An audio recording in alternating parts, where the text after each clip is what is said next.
अभी तक आप लोगों ने मैथ में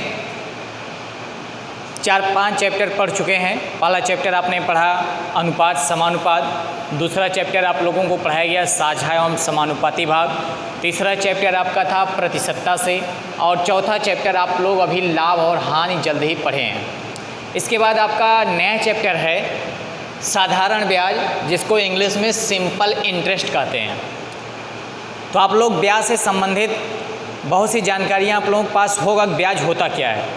जैसे आप साधारण तरीके से सोचिए कि आज आपको 100 रुपये की ज़रूरत है। अगर किसी से हम मांगेंगे तो हो सकता है कुछ लोग ऐसे हैं जो कि अपने स्वेच्छा से आपको बिना किसी शर्त के दे दें, लेकिन ज़रूरी नहीं कि सभी लोग उसी प्रकार से आपको दें। कुछ लोग ऐसे भी आपको मिलेंगे कि अगर आपको 100 रुपये दे रहे हैं तो कहेंगे कि आप हमें 1 साल के अंदर वापस कर देंगे, तो ठीक है हम आपसे 100 रुपये ही लेंगे। लेकिन उन्होंने कह दिया अगर आप 1 साल के बाद हमें वापस करते हैं तो कुछ वो एक्स्ट्रा पैसा लेते हैं। क्यों? क्योंकि उन्होंने आपको पैसा दिया, आपको ज़रूरत थे, तो आप अपना काम करने के लिए पैसा ले लिए। आपको ज़रूरत है पैसे की, आप पैसा पा गए, लेकिन अब जिससे आप पैसा लिए हैं उसने भी कुछ उम्मीद से आपको पैसा दिया होगा कि हमको हो सकता है कि बाद में 10 रुपये 5 रुपया एक्स्ट्रा मिल जाए। तो अगर उसने कह दिया कि हमें साल भर के 1 साल का हम आपसे 10 रुपये का ब्याज लेंगे, ब्याज समझ रहे हैं, जो एक्स्ट्रा पैसा आपसे लिया जाएगा। या ऐसे भी कह सकते हैं, आपको बताया गया होगा PDF में कि कोई महाजन है या साहूकार है तो वह उधार दिए गए धन को, जितना पैसा आपको उधार देता है, उस धन को उपयोग करने के अर्थात अपने काम में लाने के बदले जो धन ऋणी कौन होता है? जो उधार लेता है। तो अपना काम करने के बदले ऋणी जो धन उस महाजन या साहूकार को देता है वही क्या है? ब्याज है। अपना काम करने के बदले, आज आपका काम हो गया तो आप उसके बदले कुछ एक्स्ट्रा पैसा 100 रुपये आप लिए वो तो उसको देंगे ही, वो तो आप उसके ऋणी हैं 100 रुपये के, तो 100 रुपये तो आप उसको देंगे। लेकिन उस 100 रुपये के अलावा जो 10-20 आप एक्स्ट्रा उसको देंगे वही क्या कहलाएगा? ब्याज कहलाएगा। तो यह ब्याज एक निश्चित दर पे दिया जाता है। जैसे उसने कह दिया कि हम आपसे 100 रुपये पर 10 रुपये का ब्याज लेंगे, अर्थात अगर उसने 100 रुपया लिया है, 100 रुपये आपको दिया है, तो 1 साल के बाद आपको क्या करना होगा? उस महाजन को या साहूकार को 110 रुपये देना होगा। तो ये 100 हमारा क्या था? 100 था मूलधन। 100 क्या था? जैसे ये हो गया महाजन, और ये हो गया ऋणी जो पैसा महाजन से ले रहा। अब 100 रुपये महाजन ने दिया किसको? ऋणी को। 100 रुपये ऋणी महाजन से लेता है। अब 1 वर्ष के बाद ये 100 रुपये लिया है, यही 100 रुपये जो लिया है और इसने जो दिया, ये क्या हो गया? ये हो गया मूलधन। मूलधन जिसको इंग्लिश में प्रिंसिपल भी कहते हैं, मूलधन हो गया। अब जब ये इसको कुछ अतिरिक्त पैसा दे रहा है, क्यों? क्योंकि इसने इस 100 रुपये से अपना काम किया, उसका कोई काम रहा होगा, उसको अर्जेंट रहा होगा 100 रुपये का, कहीं से नहीं मिल रहा है, तो उसने महाजन से 100 रुपये ले लिया और अपना काम कर लिया। जो उसका जब काम हो गया तो वो कुछ अतिरिक्त पैसा किसको देगा? महाजन को देगा। मान लीजिए 10 रुपये इसने क्या किया? 10 रुपये अतिरिक्त देता है, तो यही 10 रुपये क्या हो गया? ब्याज हो गया। अब ये महाजन को कितना देगा? महाजन को वापस करेगा 10 ये और 100 ये, कितना हो गया? 110। तो ये 10 तो ब्याज हो गया और ये 110 महाजन का क्या हो गया? मिश्र धन,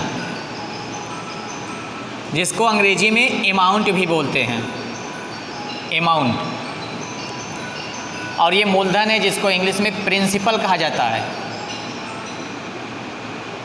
प्रिंसिपल। ये हो गया ब्याज, जिसको इंटरेस्ट कहा जाता है। और ये जो 10 रुपया इसने दिया किसी दर पे दिया होगा, अर्थात ऐसे भी कह सकते हैं कि जिस हिसाब से ब्याज दिया जाता है या जिस हिसाब से ब्याज लिया जाता है वही क्या कहलाता है? दर कहलाता है। दर को इंग्लिश में रेट कहते हैं। मान लीजिए इसने 10% पे ले लिया, और हमेशा दर किस में होता, परसेंट में होता, प्रतिशत में लिया जाता। अगर 10% ले रहा तो यही क्या हो गया, दर, या इसी को इंग्लिश में रेट कहते हैं। तो एक जब महाजन पैसा देगा या साहूकार वो पैसा ऋणी को देगा तो वो एक अपना दर भी बताएगा कि हम 100 रुपये पर 10 रुपये का आपसे ब्याज लेंगे, तो उसका ब्याज प्रतिशत कितना हो गया, 10%। अगर हम 200 लिए तो कितना हो जाएगा, 200 पर 10%, 20 रुपया ना। 300 लिए, 300 का 10%, 30 रुपया। तो आप जितना पैसा लेंगे उतना उसका ब्याज बढ़ता रहेगा, और लास्ट में जब हम टोटल महाजन को पैसा वापस करेंगे तो जितना ब्याज हुआ है वो और जितना पैसा हम लिए थे सब मिला के वापस करेंगे, तो वही क्या हो जाएगा, महाजन के लिए मिश्र धन बन जाएगा। तो यही काम होता है। अब आप देखेंगे ब्याज 2 तरीके का होता है। ब्याज कितने प्रकार का, अब आपको ये समझ में आ गया होगा, मूलधन क्या है, दर क्या है, समय क्या, समय भी ध्यान दीजिएगा। जैसे अगर आप पैसा 1 वर्ष के लिए लिए हैं तो समय आपका 1 वर्ष हो गया। जितने समय के लिए पैसा लिया जाएगा वही उसका क्या कहलाएगा, समय कहलाएगा। 2 वर्ष के बाद आप वापस करेंगे तो आपका समय कितना हो गया, 2 वर्ष हो गया। ठीक, अब आता है ब्याज के प्रकार। ब्याज के प्रकार, ब्याज के प्रकार। तो ब्याज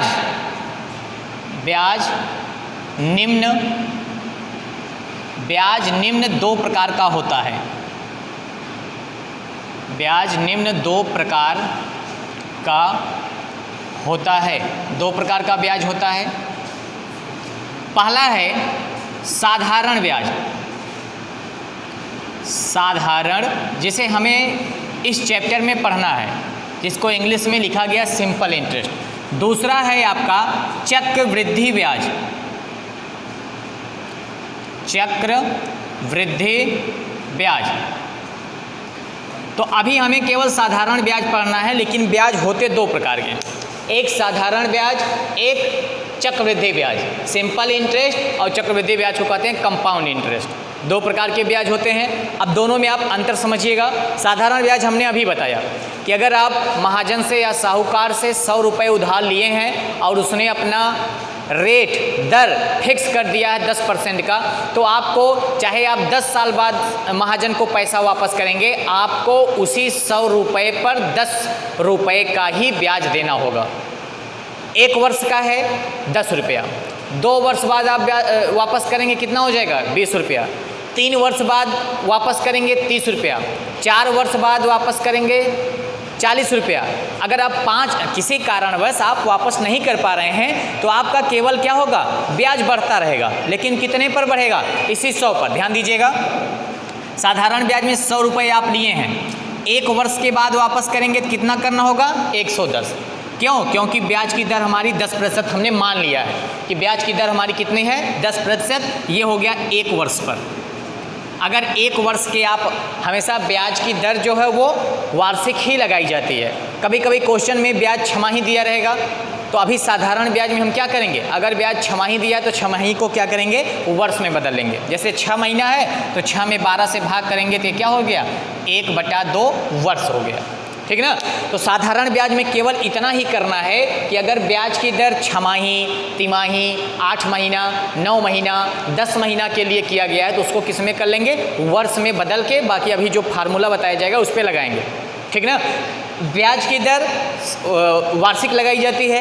अब अगर आप किसी कारणवश 2 वर्ष के बाद वापस करते हैं, मान लीजिए आपने कहा तो था लेकिन आपके पास पैसा नहीं हो पाया वापस करने का, और आप 2 वर्ष के बाद वापस करेंगे तो आपको कितना वापस करना होगा, 120 रुपया। क्यों 20 रुपया, 1 वर्ष का 10 रुपया था, 2 वर्ष का फिर 10 रुपया दूसरे वर्ष का, तो आपको 120। 3 वर्ष के बाद वापस करेंगे 130 रुपया हो जाएगा 3 वर्ष का। इस प्रकार से आपका क्या हो रहा है, केवल ब्याज बढ़ रहा है। ये हो गया साधारण ब्याज। लेकिन अब यहीं पे चक्रवृद्धि ब्याज देखेंगे तो चक्रवृद्धि ब्याज साधारण ब्याज की तुलना में ज़्यादा महंगा पड़ता है। महंगा क्यों पड़ता है, यह है चक्रवृद्धि ब्याज। चक्रवृद्धि ब्याज जो ब्याज आपका आ रहा है इस पर भी ब्याज लिया जाता है। समझ में आया कैसे, जैसे 1 वर्ष के बाद आप शर्त रखे हैं कि हम 1 वर्ष के बाद वापस कर देंगे। तो अगर आप 1 वर्ष के बाद वापस कर देंगे तो 1 वर्ष का साधारण ब्याज और चक्रवृद्धि ब्याज दोनों समान होता है।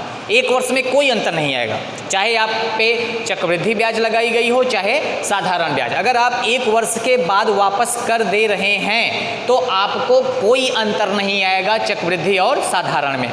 लेकिन साधारण में तो आप 2 वर्ष के बाद पैसा दिए तो केवल आपका 10 रुपये ही बढ़ा था, लेकिन अगर चक्रवृद्धि ब्याज आप लिए हैं और 1 वर्ष के बाद वापस नहीं कर पा रहे हैं, 2 वर्ष के बाद वापस कर रहे हैं, तो अभी तक ब्याज आपका किस पे लगता था? केवल 100 रुपये पर ही लगता था, जो कि आपका क्या था? मूलधन था। इसी मूलधन पर ही ब्याज लगता था, चाहे आप 10 साल बाद वापस करेंगे साधारण ब्याज में। लेकिन चक्रवृद्धि ब्याज में जैसे ही दूसरे वर्ष आप पहुंचेंगे तो आपका ब्याज किस पे लगेगा? 120 पे लगेगा। अब ध्यान दीजिए, अगर 100 रुपये है, 2 वर्ष का कितना होगा? 120 पर 10%, 120 का 10%, तो 0 0 कटा 0 0 12, तो कितना हो गया? 120 है। अभी अगर 1 वर्ष के बाद आपने वापस किया तो 110 है वापस करना था, लेकिन 2 वर्ष के बाद वापस करेंगे तो सॉरी यहाँ पे देख लेते हैं, 110 था ना, 110 का 10% ही हमने ब्याज लिया ना, तो अब हम किस पे ब्याज लगाएंगे? 110 पे। लेकिन साधारण ब्याज में क्या करते थे? 10 पर ही लगाते थे। अब 110 पे ब्याज लगाएंगे 10% का, तो कितना होगा? 11 रुपया। अब हमको दूसरे वर्ष कितना वापस करना होगा? 121 रुपया। 110। अब देखिए, साधारण ब्याज में हमें कितना वापस करना था? 120 रुपये। समय कितना है? 2 ही वर्ष है, पैसा हमने 100 रुपये ही लिया है, दर भी 10% है। लेकिन जब हम साधारण ब्याज लिए थे तो दूसरे वर्ष हमें 120 वापस करना पड़ता था। लेकिन अगर हमने चक्रवृद्धि ब्याज पे धन उधार लिया है तो हमें कितना वापस करना पड़ा? 121 रुपया। अर्थात 1 रुपये का दोनों में क्या आ गया? अंतर आ गया। ये तो है 100 रुपये पर। आप ज़्यादा अमाउंट लिए रहेंगे तो आपका ज़्यादा ब्याज आने लगेगा। अब अगर किसी कारणवश दूसरे वर्ष भी आप पैसा नहीं दे पाए तो अब ब्याज किस पे लगेगा? इस 121 पे लगेगा। अब यहाँ पे तीसरे वर्ष में कितना था? 130 था। लेकिन अब चक्रवृद्धि ब्याज अगर आप लिए हैं तो 121 का 10%, अब इस पे 10% का ब्याज लगेगा। 0 0 भाग करेंगे, 10 1 कम 10, 10 दूनी 20, फिर 10 1 कम 10, 12.1। तो अब 121 था, 121 में 12.1 जोड़ेंगे, 2 1 3, 2 1 3, 133.1 आ गया। कितना आ गया? 133.1, जबकि आपका साधारण ब्याज क्या था? 130 था। तो दोनों में अंतर पता चला। यही है चक्रवृद्धि ब्याज और साधारण ब्याज में अंतर। तो आप समझ गए होंगे, आप लोग कॉमर्स के छात्र हैं, आपको बैंकिंग में भी बताया गया होगा, ये सब समझ ही गए हैं। तो यही है, ये साधारण ब्याज है, ये चक्रवृद्धि ब्याज है। अब देखिए, हमें अभी पढ़ना केवल क्या है? साधारण ब्याज। ध्यान दीजिएगा, साधारण ब्याज के कुछ फार्मूले हैं, बस हमें डायरेक्ट फार्मूले पर ही मान रखना है। फार्मूला क्या है आपका? देखिए, साधारण ब्याज निकालने का, साधारण ब्याज हम निकालते कैसे हैं? साधारण ब्याज बराबर मूलधन गुणे दर गुणे समय बटे में 100। अगर इसी को इंग्लिश में लिखा जाए तो लिखते हैं सिंपल इंटरेस्ट, SI बराबर P गुणे R गुणे T बटे 100। यह है आपका साधारण ब्याज। P principal, R rate, T time बटे 100, ये हो गया। और इसी में अभी हमने मिश्रधन का भी फार्मूला बताया। हमने बताया कि अगर जितने समय के लिए हमने पैसा उधार लिया है उस ब्याज को अगर हम मूलधन में जोड़ दें तो वो हमारा कहलाता है मिश्रधन। तो मिश्रधन बराबर मूलधन धन ब्याज, या इसी को इंग्लिश में कहेंगे, मिश्रधन को हमने बताया अमाउंट्स लिखते हैं, A बराबर P प्लस SI। ये है मिश्रधन का। अमाउंट बराबर P प्लस SI। P है प्रिंसिपल, प्रिंसिपल मतलब मूलधन। अब देखिए यहाँ पे कितनी राशियाँ हैं, 1 2 3 4। इन 4 राशियों में से अगर 3 राशियों का मान मालूम है तो चौथी को हम आसानी से पक्षांतर करके तिर्यक गुणा करके निकाल सकते हैं। साधारण ब्याज निकालना है तो मूलधन, दर, समय तीनों ज्ञात होना चाहिए। मान लीजिए मूलधन निकालना है, ब्याज दिया है, दर दिया, समय दिया, पक्षांतर करके मूलधन, दर, समय इस प्रकार से निकालेंगे। और यहाँ पे मिश्रधन, मूलधन, ब्याज, यहाँ पे 3 राशियाँ हैं, तीनों में से 2 अगर दिया गया है तो तीसरे को हम पक्षांतर करके निकाल सकते हैं।